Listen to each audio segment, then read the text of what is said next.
গত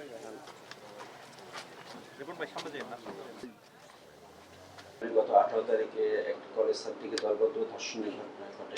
এটা নিয়ে সোশ্যাল মিডিয়া এবং স্থানীয়ভাবে অনেক বেশি আলোড়ন সৃষ্টি। এই প্রেক্ষিতে আমরা ভিকটিম পরের দিন 19 তারিখ আমাদেরকে অভিযোগ থানায় আসার পরক্ষণে আমরা এর সঙ্গে সাকিব আল হাসান নামে একজনকে গ্রেপ্তার করি।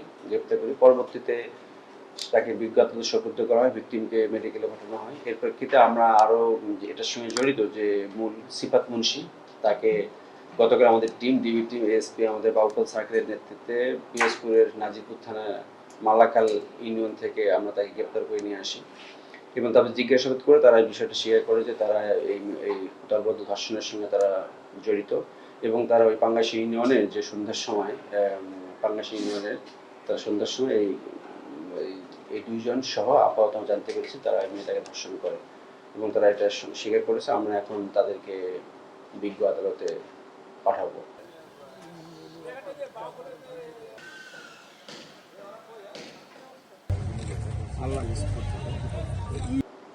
এই ঘটনায় তো 19 তারিখে অভিযোগ প্রেক্ষিতে একটা নারী শিশুর একটা মামলা রুজু হয়েছে, যা গণধর্ষণ, যেটা আমরা সবাই জানেন।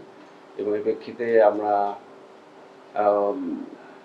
অন্যান্য কার্যক্রম অংশ হিসেবে আমাদের টিম যেহেতু আপনারা যেহেতু এই বিষয় নিয়ে সবাই সোচ্চার ছিলেন, আমরাও এটা আমাদের দায়িত্বশীল তরফ থেকে আমরা অ্যাক্টিভ ছিলাম।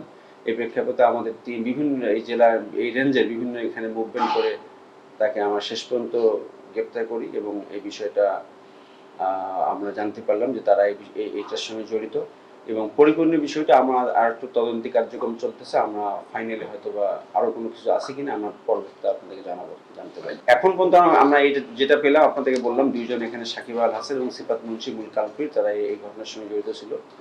বাট পাশাপাশি তদন্ত তো জাস্ট অনলি বলবো যে 24 আওয়ার্স, সেক্ষেত্রে একটা ঘটনার যারা কিছু থাকে আমরা আপনাদের জানাতে পারবো না। বাট এই মুহূর্তে এটাই যে তারা দুইজন এই ঘটনা ঘটিয়েছে, আমাদের এখন পর্যন্ত তাদের স্বীকারোক্তি এবং আমাদের সামগ্রিক পর্যালোচনায় পরবর্তী কিছু আসলে আপনাদেরকে আমরা জানাবো।